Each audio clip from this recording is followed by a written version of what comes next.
નમસ્કાર વિદ્યાર્થી મિત્રો, ધોરણ 7 વિષય ગુજરાતી કાવ્ય 20 જે છે સુભાષિતો. એકમ 20 સુભાષિતો. કવિ પરિચય મેળવીએ. આ કાવ્યમાં અલગ અલગ સુભાષિતો આપેલા છે. અલગ અલગ કવિ દ્વારા આ સુભાષિતો લખેલા છે. એમાં પહેલા સુભાષિત છે એના કવિનો પરિચય મેળવીએ. તેમનું નામ છે શ્રી રામનારાયણ વિશ્વનાથ પાઠક. તેમનું ઉપનામ છે શેષ ત્રિફેટ સ્વૈર વિહાર. જન્મ છે ઈસવીસન 1887. તેમનું જન્મ છે ગાંગોલ, જિલ્લો અમદાવાદ. તેમનું મૃત્યુ ઈસવીસન 1955માં થયું હતું. તેમના સાહિત્ય પ્રકારો જોઈએ તો કવિતાઓ, વાર્તાઓ, વિવેચનો, નિબંધો, છંદ શાસ્ત્ર વગેરે પ્રકારોમાં તેમણે પ્રદાન કર્યું છે. તેમણે શેષ ઉપનામથી કવિતાઓ, દ્વિફેટ ઉપનામથી વાર્તાઓ અને સ્વૈરવિહારી ઉપનામથી નિબંધો લખ્યા છે. શ્રી રામનારાયણ વિશ્વનાથ પાઠકના 3 ઉપનામ છે. એ આધારિત એમને કવિતાઓ, વાર્તાઓ અને નિબંધો લખ્યા છે. આ કાવ્યમાં આપેલા પહેલા સુભાષિતમાં કવિએ જગતના સાચા દાનવીર અને શૂરવીરના લક્ષણો જણાવી આવા વીરોને ધન્યવાદ પાઠવ્યા છે. પહેલો સુભાષિત છે તે છે એકલ દેતા દાનજી, એકલ જુજગ જગ, એકલ જગ નિંદા સહે એ વીરોને સંગ. આ પંક્તિ શ્રી રામનારાયણ વિશ્વનાથ પાઠકે આપેલી છે. આ પંક્તિનો ભાવાર્થ આપણે કાવ્ય સમજૂતી આધારિત સમજીશું. હવે આપણે જોઈએ જે બીજો સુભાષિત છે તેના કવિનો પરિચય. કવિ છે શ્રી જલાલુદ્દીન અલ્વી. તેમનું ઉપનામ છે જલન માદરી. તેઓ આપણા જાણીતા ગઝલકાર છે. આ કવિ છે એ ગઝલકાર છે. તેમનો જન્મ ઈસવીસન 1934માં થયો હતો. તેમનું વતન માતર, જિલ્લો ખેડા. આ કાવ્યમાં આપેલું બીજા સુભાષિત મુક્તક છે. આમને મુક્તક લખ્યું છે જેના દ્વારા કવિએ ધૈર્યશીલ, ઉદ્યમશીલ અને દાનવીરશીલ મનુષ્યના મૂલ્યો ઉત્તમ રીતે સમજાવ્યા છે. જેની પંક્તિ છે મંજિલ હો જેનું દે, મંજિલ હો જેનું દે એ રસ્તા નહીં જુએ, ઉદ્યમી હોય હસ્તની રેખા નહીં જુએ, દાનેશ્વરનું કામ છે ખેરાત વેચવી, યાચકની જાતને કદી દાતા નહીં જુએ. આ પંક્તિ દ્વારા કવિએ ધૈર્યશીલ, ઉદ્યમશીલ અને દાનશીલ મનુષ્યના મૂલ્યો ઉત્તમ રીતે આપણને સમજાવ્યા છે. એના પછી છે લોક સાહિત્ય, એટલે કે લોકોથી લોકો માટે જે સાહિત્યની રચના થતી રહે છે તેને લોક સાહિત્ય કહે છે. લોકોમાં પ્રચલિત બન્યું હોય તેવું સાહિત્ય પણ લોક સાહિત્ય છે, જેનો રચયિતા લોક સમુદાય છે. આના કોઈ કવિ નથી. આપ બળે એકલ ખૂણે ધૂપ બધે પસરત, જગમાં એવા જન્મ્યા અગરબત્તીને સન. આ પંક્તિ એ લોક સાહિત્યની છે. આપેલો દુહો લોક સાહિત્યમાંથી ઉદ્ભવ્યો છે. આ એક દુહો છે જે લોક સાહિત્યમાંથી ઉદ્ભવ્યો છે. લોકોથી અને લોકો માટે જે સાહિત્યની રચના થતી રહે છે તેને લોક સાહિત્ય કહી શકાય છે. લોકોમાં પ્રચલિત બન્યું હોય તેવું સાહિત્ય પણ લોક સાહિત્ય છે, જેનો રચયિતા લોક સમુદાય હોય છે. આ કાવ્યમાં આપેલું ત્રીજું સુભાષિત દોહો છે, જેમાં પોતાની જાતને ઘસી નાખી અન્યને સુખી સદ્ગુણી બનાવતા મત્તા સંત અને અગરબત્તીનો મહિમા ગાવામાં આવે છે. આ જે ત્રીજી પંક્તિ છે એટલે કે ત્રીજો સુભાષિત છે જે છે દોહો, તેમાં સંત અને અગરબત્તીનો મહિમા ગાવામાં આવ્યો છે. એના પછી છે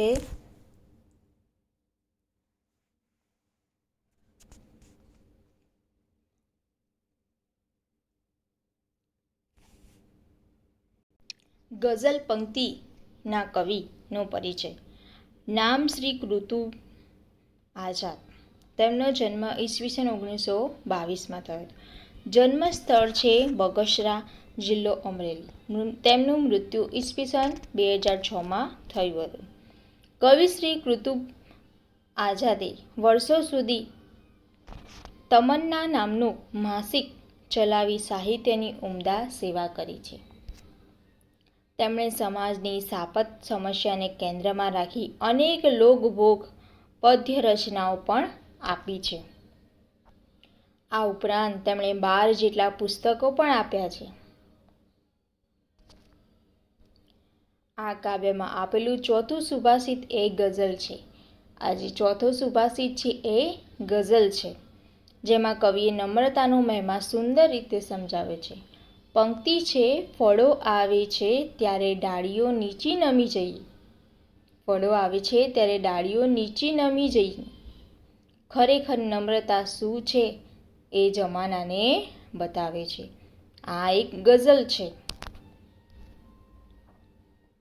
આ કાવ્યમાં આપેલું ચોથું સુભાષિત ગઝલ છે, જેમાં કવિએ નમ્રતાનો મહિમા સુંદર રીતે સમજાવ્યો છે. એના પછી છે પાંચમું સુભાષિત છે. તેના કવિનો પરિચય મેળવ્યો.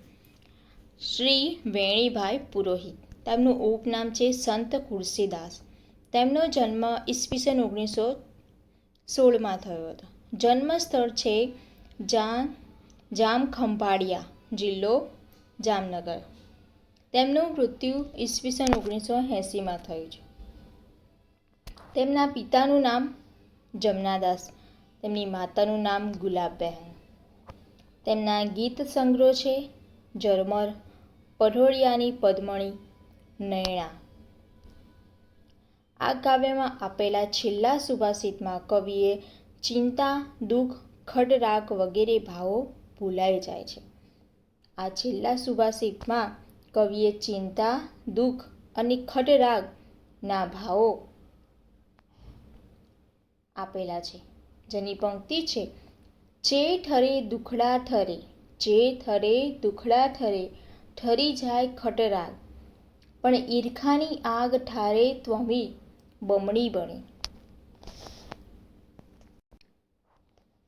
આ પંક્તિમાં ઈર્ષારૂપી આગ ક્યારે ભૂલાતી નથી એ ભાવ સરસ રીતે વ્યક્ત કર્યો છે કવિએ.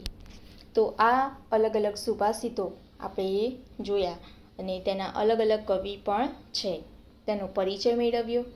અલગ અલગ સુભાષિત દ્વારા આપણને અલગ અલગ અર્થ મળે છે, જે આપણે કાવ્ય સમજૂતી આધારિત બધી જ પંક્તિનો ભાવાર્થ જોઈશું. આપણે એ પહેલાં આપણે કાવ્યને સાંભળી લઈએ, કાવ્યનું શ્રવણ કરી લઈએ.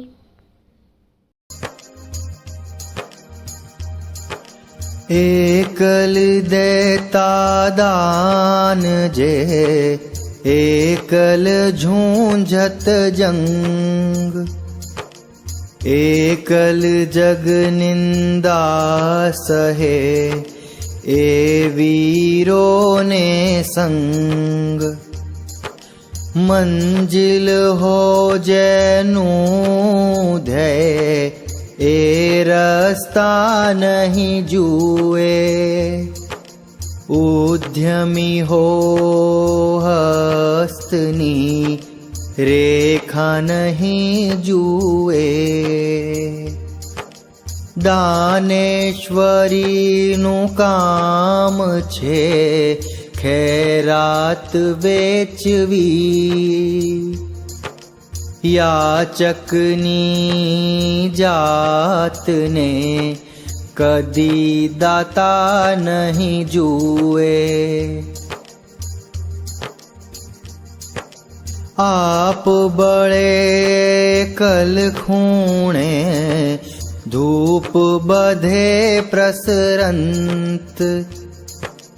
જગમાં એવા જન્મિયા, અગરબત્તીને સંત. ફળો આવે છે ત્યારે ડાળીઓ નીચી નમી જઈને ખરેખર નમ્રતા શું છે જમાનાને બતાવે છે. ચેહ ઠરે દુખડા ઠરે ઠરી જાય ખટરાગ પણ ઈરખાની આગ ઠારે ત્યમ બમણી બળે. કાવ્યની સમજૂતી મેળવ્યા. આમાં પહેલી પંક્તિ છે રામનારાયણ વિશ્વનાથ પાઠકે આપેલ છે તે પંક્તિ જોઈએ. એકલ દેતા દાન જે એકલ જુજગ જંગ એકલ જગ નિંદા સહે એ વીરોને સંગ. એકલ એટલે એકલા, જુજત એટલે કે જોરથી લડવું, જંગ એટલે યુદ્ધ, સંગ એટલે કે સોબત. તો કવિ શું કહે છે? જે એકલા આ હાથ, જે એકલાય કશાય પ્રચાર કે પ્રસાર કે જાહેરાત વગર દાન આપે છે, જે એકલા સંઘર્ષો સામે લડે છે, જે એકલા જગતની નિંદા સહન કરે છે, એની ગણના વીરોમાં થાય છે. એટલે કે જે લોકો એકલા જ રહે છે, જે લોકો એકલા જ રહે છે અને દાન આપે છે, જે લોકો એકલા જ દાન આપે છે, જે યુદ્ધમાં એકલા જ હાથે લડે છે, જે જગતભરની નિંદા એકલા જ સહન કરે છે, એવા વીર લોકોને ધન્યવાદ. આ સુભાષિતમાં કવિએ જગતના સાચા દાનવીર અને શૂરવીરના લક્ષણો દર્શાવ્યા છે, તેમજ તેઓને ધન્યવાદ પણ પાઠવ્યો છે. બીજી પંક્તિ જોઈએ. મંજિલ હો જેનું દ્રેય એ રસ્તા નહીં જુએ, ઉદ્યમી હોય હસ્તની રેખા નહીં જુએ.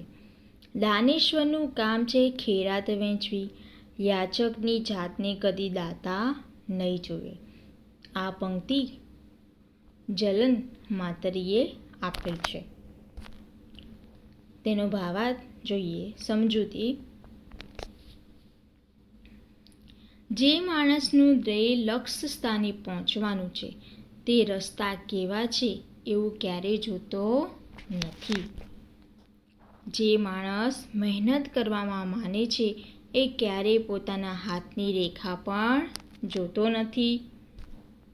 જે માણસ મહેનત કરવામાં માને છે તે ક્યારેય પોતાના હાથની રેખાને જોતો નથી.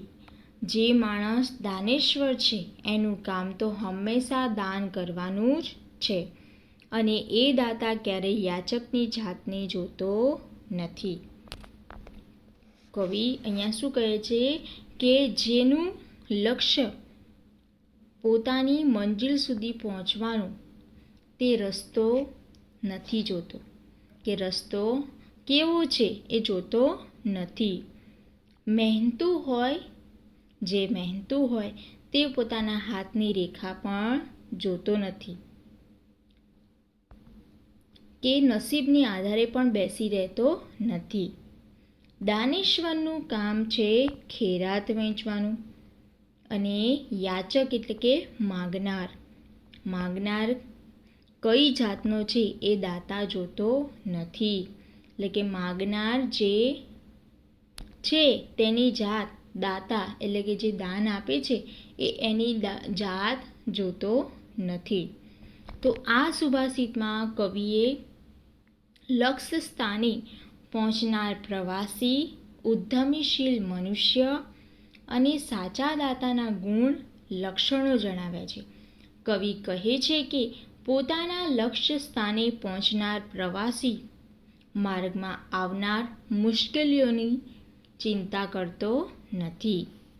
મહેનતુ માણસ ભાગ્યને આધારે જીવતો નથી અને ખરો દાતા ક્યારેય યાચકની જાત પણ જોતો નથી. એના પછી ત્રીજો જે સુભાષિત છે તે જોઈએ, જેના રચયિતા એ લોક સાહિત્ય, લોક સમુદાય છે. આપ બળે એકલ ખૂણે ધૂપ બધે પસરત, જગમાં એવા જન્મ્યા અગરબત્તીને સંગ. પોતાની જાત એકલા ખૂણામાં બળીને બધે સુવાસ ફેલાવે છે. પોતાની જાતે એકલા ખૂણામાં બેસીને બધે સુવાસ ફેલાવે છે. કોણ? અગરબત્તી. અગરબત્તી આપણે ઘરમાં સળગાવીએ તો એની જે સુવાસ છે એ આખા ઘરમાં ફેલાય છે. એવા જગતમાં બે જ જન્મ્યા છે, અગરબત્તી અને સંત, જેઓ પોતાની જાતને દુઃખ આપી બીજાને સુખી કરે છે. કવિ કહે છે કે પોતે એકલા કોઈ ખૂણે બળીને પોતાની જાતને ઘસી નાખીને બધે સુગંધ ફેલાવે છે. આ જગતમાં એવા જ બે જન્મ્યા છે, એક છે અગરબત્તી અને બીજું છે સંત. આ દુખામાં પોતાની જાતને ઘસી નાખીને દુખામાં પોતાની જાતને ઘસી નાખીને પણ બીજાને સુખી બનાવવા મહતા સંત અને ધૂપસળીનો મહિમા ગાવામાં આવ્યો છે. જેવી રીતે અગરબત્તી જાતે બળીને અન્યને સુગંધ આપે છે, તેવી જ રીતે સંતો પણ પોતે મુશ્કેલી, દુઃખ સહન કરીને બીજાને સુખી કરે છે, ખુશ કરે છે અને એ જ રીતે પોતાના સેવારૂપી કર્મોની સુવાસ ચારે તરફ ફેલાવે છે.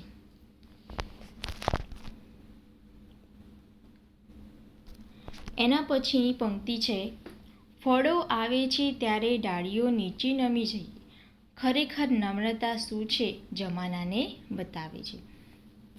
આ એક ગઝલ છે જેના કવિ છે કુતુબ આઝાદ. ફળો આવે છે ત્યારે ડાળીઓ નીચે નમી જઈ, ખરેખર નમ્રતા શું છે તે જમાનાને બતાવે છે. જ્યારે વૃક્ષ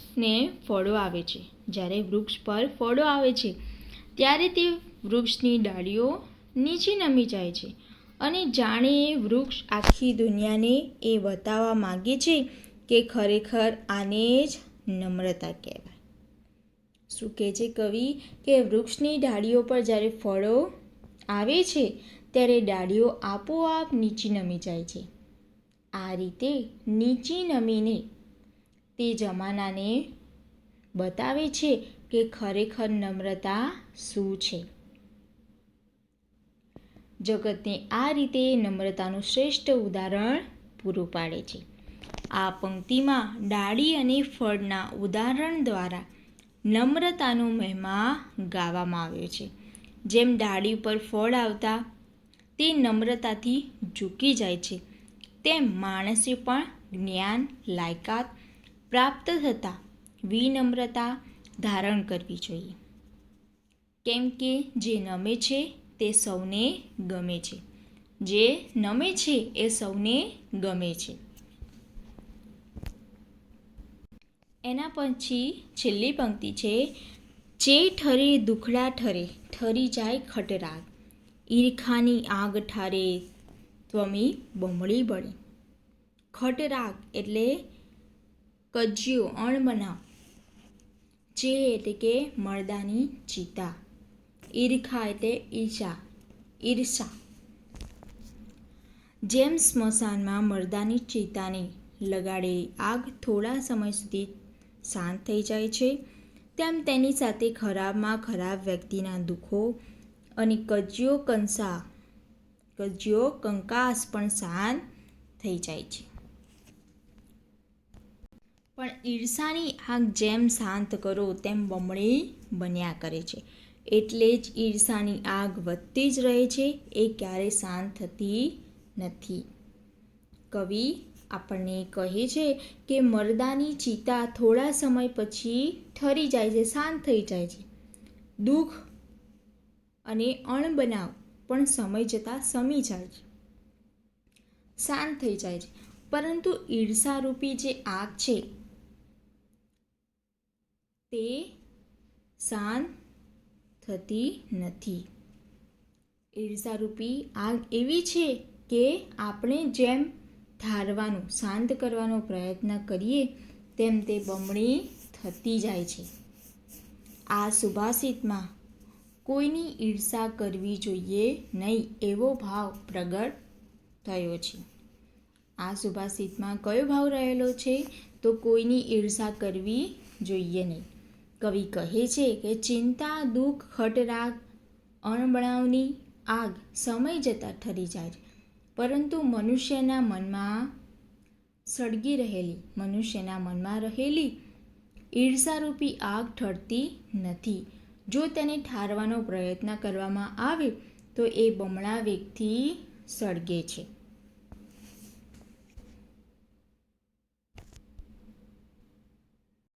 તો વિદ્યાર્થી મિત્રો, તમને બધાને આ સુભાષિતોમાં ખબર પડી ને કે આ સુભાષિતો આપણને ગાગરમાં સાગરની જેમ ઓછા શબ્દોમાં ઘણું બધું કહી જાય છે.